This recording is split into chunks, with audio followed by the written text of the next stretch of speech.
नमस्कार दोस्तों, stock market studies में फिर से एक बार आपको स्वागत है। तो आज मैं बात करने वाला हूँ ऑटो इंडस्ट्रीज के दुनिया में एक टाटा ग्रुप के एक जबरदस्त कंपनी जिसका नाम आप पहले देख चुके हैं, टाटा मोटर्स। देखिए, टाटा मोटर्स के ऊपर मैं बहुत बार वीडियो बना चुका हूँ, तो आज का वीडियो बहुत खास होने वाला है क्योंकि देखिए टाटा मोटर्स के ऊपर मैं इतना क्यों पॉजिटिव हूँ। मैं हमेशा आपको टाटा मोटर्स के बारे में जितने सारे वीडियोस आपको बना के दिया, सारे के सारे वीडियोस में मैं आपको ज़रूर एक चीज़ बता के आया हूँ कि टाटा मोटर्स फ्यूचर में जिस तरीके से काम कर रहे हैं और जिस फील्ड में काम कर रहे हैं और जिस तरीके से खुद को ग्रोथ कर रहे हैं, वो देखने का लायक है और साथ ही साथ इन्वेस्टमेंट करने का लायक है। क्योंकि देखिए अभी आप इन्वेस्टमेंट नहीं किया, तो टाटा मोटर्स एक दिन आपको बहुत अच्छा खासा एक रिटर्न देने वाला है और फ्यूचर में आप शायद आपका गिल्टी फील हो कि मैं उस टाइम इन्वेस्ट नहीं किया। देखिए देखिए फ्यूचर में क्या होगा वो तो आपको रिपोर्ट और डेटा देखकर ही पता चलेगा। देखिए मैं अब आज रिपोर्ट के बेसिस से, डेटा के बेसिस से मैं सिर्फ नहीं, वर्ल्ड के सारे इन्वेस्टमेंट मतलब इन्वेस्टर इसी को फॉलो करते हैं और कंपनी का फ्यूचर का ग्रोथ और फ्यूचर का विजन के बारे में पता करते हैं। अगर फ्यूचर का विजन उसका सही है और कंपनी हर साल में, हर क्वार्टर में अच्छा खासा परफॉर्मेंस कर रहा है, तो उस कंपनी के ऊपर आपको हमेशा टिके रहना चाहिए। तो चलो देख लेते हैं टाटा मोटर्स ने कौन सा वो ब्रेकिंग न्यूज़ दिया है जिसके चलते फ्यूचर में और भी अच्छा खासा परफॉर्मेंस हो सकता है। तो सबसे पहली बात, वीडियो शुरू करने से पहले यही कहूँगा, अभी तक आपने इस चैनल को सब्सक्राइब नहीं किया तो फटाफट सब्सक्राइब कर लीजिए क्योंकि आपको डेली बेसिस बहुत सारे स्टॉक मार्केट अपडेट और वीडियोस चाहिए तो इस चैनल में बने रहिए। और साथ ही साथ आपको डेली बेसिस इंटरडे लेवल में काम करते हो तो नीचे सारे के सारे लिंक मिल जाएगा और डीमेट अकाउंट अभी तक ओपन नहीं किया तो उसका भी लिंक आपको नीचे मिल जाएगा, फटाफट जाकर ज्वाइन हो सकते हैं। तो चलो देख लेते हैं आज के टाटा मोटर्स के डिटेल्स के बारे में। देखिए डिटेल्स और कुछ भी नहीं, टाटा मोटर्स का जो सेल्स का रिपोर्ट यहाँ पे 1 मार्च का सेल्स का रिपोर्ट आ चुके हैं और कंपनी ने जो रिजल्ट किया, मतलब रिजल्ट मतलब कंपनी का जो सेल्स का रिपोर्ट दिया, वो सारे के सारे रिकॉर्ड ब्रेक कर दिया। सारे के सारे इतना दिनों तक जितने सारे रिकॉर्ड बना हुआ था उस रिकॉर्ड को भी तोड़ दिया क्योंकि आप खुद ही देख सकते हैं टाटा मोटर्स का जो सेल्स का ग्रोथ है 27% लास्ट ईयर, मतलब अभी फरवरी मार्च 2020 में कंपनी ने करीबन करीबन 27% वाई मतलब ईयर ऑफ ईयर बेसिस से कंपनी ने टोटल सेल्स किया। यहाँ पे देखिए प्रॉफिट के बारे में बात नहीं करूंगा, कितना इनकम हुआ उसके बारे में बात नहीं करूंगा, कितना रेवेन्यू जनरेट हुआ उसके बारे में बात नहीं करूंगा। मैं यहाँ पे बात करूंगा सेल्स के बारे में। देखिए सेल्स अगर बढ़ जाते हैं तो ऑब्वियसली कंपनी का प्रॉफिट बढ़ जाएगा। देखिए अगर मान के चलिए कंपनी के पास कर्जा भी है तो उस कर्जा को चुकाने के लिए, कर्जा चुकाने के बाद जितने सारे एक्सपेंस है उसको मिटाने के बाद हाथ में रहता है क्या? Net margin. और तो नेट प्रॉफिट, तो प्रॉफिट कहाँ से मिलेगा? अगर आपका सेल्स नहीं होगा तो आप कहाँ से प्रॉफिट कमा के ले आएंगे? तो इसीलिए कंपनी का सेल्स देखना बहुत इंपॉर्टेंट होता है। तो सारे के सारे ऑटो इंडस्ट्रीज के ऊपर सेल्स के रिपोर्ट आज मतलब आते रहते हैं, मतलब आते रहते हैं हर मंथ में। मैं उसी के ऊपर आपको डेटा दिखाता रहता हूँ। देखिए आप इस तरीके से डेटा नहीं देखेंगे तो आप फ्यूचर में अच्छा खासा विजन लेकर इन्वेस्टर नहीं बन सकते। देखिए, मैं दावे के साथ कहूँगा क्योंकि मैं इस तरीके से इन्फॉर्मेशन, जब मैं स्टॉक मार्केट में पहले आया था तो इस तरीके से इन्फॉर्मेशन मेरे पास नहीं था। तो इसलिए मैं बहुत सारे कंपनी के ऊपर निवेश कर दिया, ज़्यादातर पेनी स्टॉक में निवेश कर दिया, तो उसमें बहुत सारा मुझे लॉसेस भी हुआ। तो इसलिए मैं स्टडी करना स्टार्ट किया और उसके बाद मैं अभी अच्छा खासा एक इनकम भी कर रहा हूँ होल्डिंग करके। हाँ, मैं इंट्राडे भी करता हूँ और मेरा टीम है तो उसके साथ में काम करता हूँ। तो आप भी लॉन्ग टर्म के लिए निवेशक बनना चाहते हैं और अच्छा खासा पैसा कमाना चाहते हैं तो आपको हमेशा कंपनी के ऊपर जानकारी रखना होगा। देखिए आप जानकारी ना रखकर आप मेरे बात सुनकर भी आप निवेश कर देंगे तो आप फँस सकते हैं। क्योंकि देखिए किसी के बात कभी भी सुनकर इन्वेस्ट मत करिए। हाँ, उसके बात सुनिए और आप भी रिसर्च करिए। अगर दोनों चीज़ मिल गया तभी आप निवेश करिए। तो देखिए यहाँ पे कंपनी का टोटल डोमेस्टिक सेल्स है तो ऑल ओवर इंडिया में जितना सारा सेल्स किया 73,875 यूनिट्स 2022 में सेल्स किया फरवरी मंथ में। और यहाँ पे देखिए पिछले सालों में फरवरी मंथ में क्या था, करीबन 58,366, मतलब कितना सेल्स का ग्रोथ हुआ आप खुद ही देख लीजिए। तो अच्छा खासा सेल्स का ग्रोथ हुआ। आप देख लेते हैं कैटेगरीज वाइज, मतलब कौन सा गाड़ी में कितना सेल्स हुआ और कौन सा सेल्स डाउन हुआ वो भी आपको देखना चाहिए। तो देखिए MHCV ये जो मॉडल है इसमें 10,200 का सेल्स हुआ, जो पिछले सालों में था 8,600, मतलब 18% का ग्रोथ हुआ। L L C V sorry I and L C V जो है इस गाड़ी में करीबन 5,599 यूनिट बेचा गया था। अभी इस क्वार्टर में 5,624, मतलब यहाँ पे थोड़ा सा परसेंटेज का थोड़ा सा डाउन देखने को मिला। तो पैसेंजर कैरेज जो है वो उसके लिए 1,759 यूनिट बेचा गया, पिछले सालों में था 1,247, मतलब 41% का ग्रोथ। और यहाँ पे देखिए एस सी भी जो कार्गो जो है और पिकअप जो वैन है और उसमें देखिए 16,300 यूनिट बेचे गए, पिछले सालों में था 15,600। इस यहाँ पे भी देखिए ग्रोथ देखने को मिला, 4% का ग्रोथ। तो टोटल सीवी डोमेस्टिक जो गाड़ियाँ है यहाँ पे देखिए 9% का ग्रोथ हुआ। और सीवी जो एक्सपोर्ट मतलब जितने सारे सीवी का गाड़ियाँ है वो एक्सपोर्ट किया है, यहाँ पे भी ग्रोथ है कितना 3,658 यूनिट बेचा गया, जो पिछले सालों में था 2,718 यूनिट। कुल मिलाकर 35% यहाँ पे वाई ऑफ वाई मतलब year of year basis growth देखने को मिला। बहुत शानदार रिजल्ट हुआ।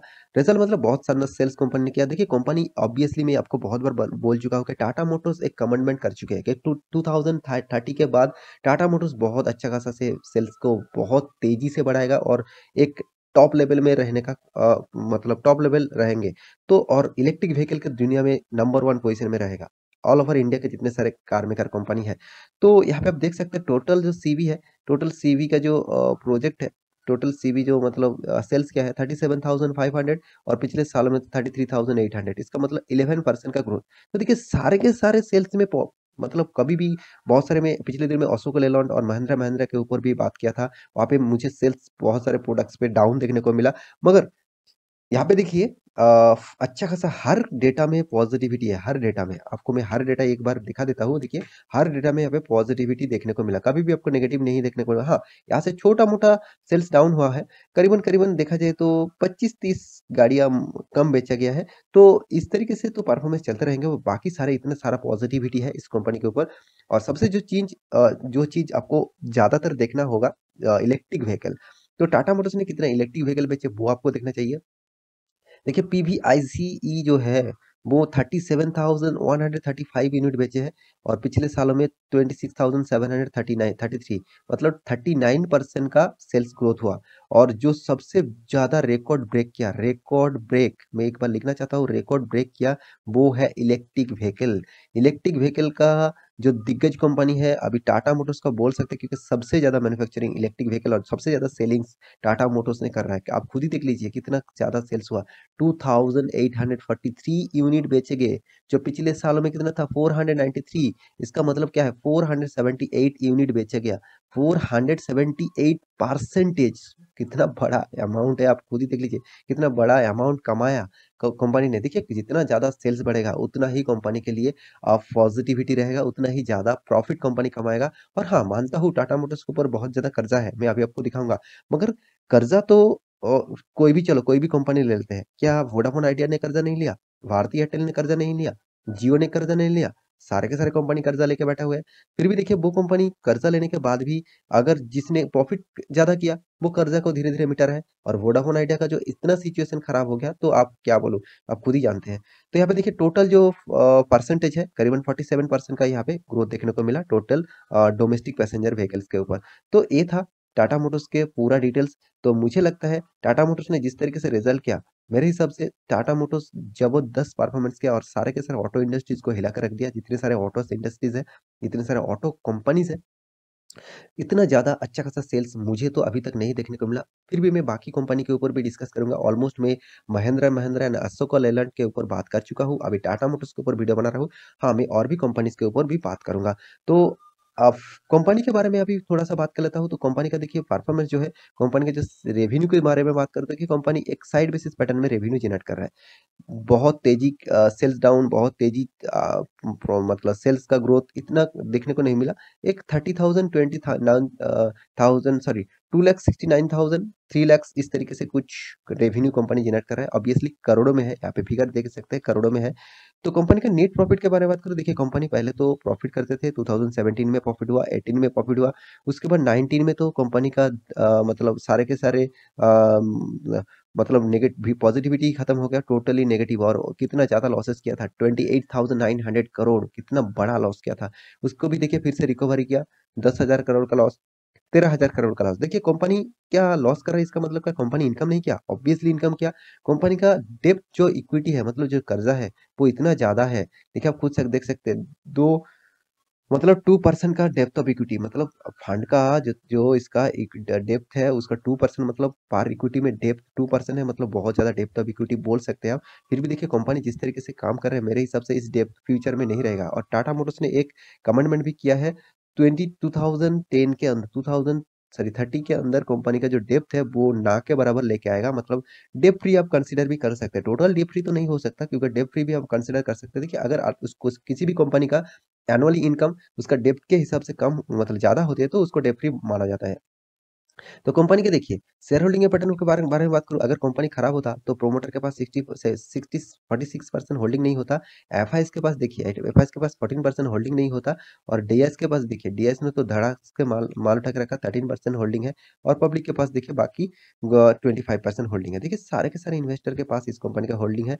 साथ ही साथ आप सभी जानते हैं राकेश झुनझुनवाला जी, जिसका मार्केट में राज चलता है, जिसने मार्केट से सबसे ज्यादा पैसा कमाया है। और जो मार्केट का बुक बिल है, सॉरी माफी चाहता हूँ, अ, मार्केट का बिग बुल है, तो उन्होंने यहाँ पे मार्केट से बहुत पैसा कमाया। उन्होंने खुद टाटा मोटर्स के ऊपर अच्छा खासा एक निवेश करके रखा है। तो कंपनी का जो वो क्या रिज़र्व है, वो भी आपको देखना चाहिए। रिज़र्व अगर कंपनी का बढ़ रहा है तो अच्छी बात है। कंपनी का रिज़र्व भी देखिए, यहाँ पे कंपनी का रिज़र्व भी धीरे-धीरे बढ़ते जा रहा है, ये भी चीज़ अच्छा खासा है।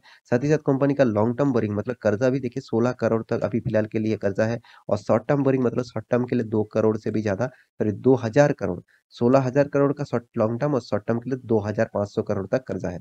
तो सारे के सारे इन्फॉर्मेशन आपके सामने रख चुका हूँ। मेरे हिसाब से इस कंपनी के ऊपर आप निवेश करके रखे हैं तो ऑब्वियसली पेशेंस के साथ बने रहिए। जल्दबाजी मत करिए। कोई भी स्टॉक में गिरावट हो रहा है उसके लिए हर इंडस्ट्रीज में गिरावट हो रहा है, इसके लिए आपको पैनिक होने की जरूरत नहीं। आप इस कंपनी में निवेश कर रहे रखे हैं तो ऑब्वियसली होल्ड करिए, लॉन्ग टर्म के लिए सोचिए। और बाकी आप थोड़ा-सा स्टडी करिए उसके बाद निवेश करिए। देखिए मैं ये बता रहा हूँ इसका मतलब नहीं कि कल से कब निवेश कर देंगे। थोड़ा-सा अच्छा स्टडी करना है उसके बाद निवेश करना है। आशा करता हूँ सारी जानकारी आपको मिल चुका है।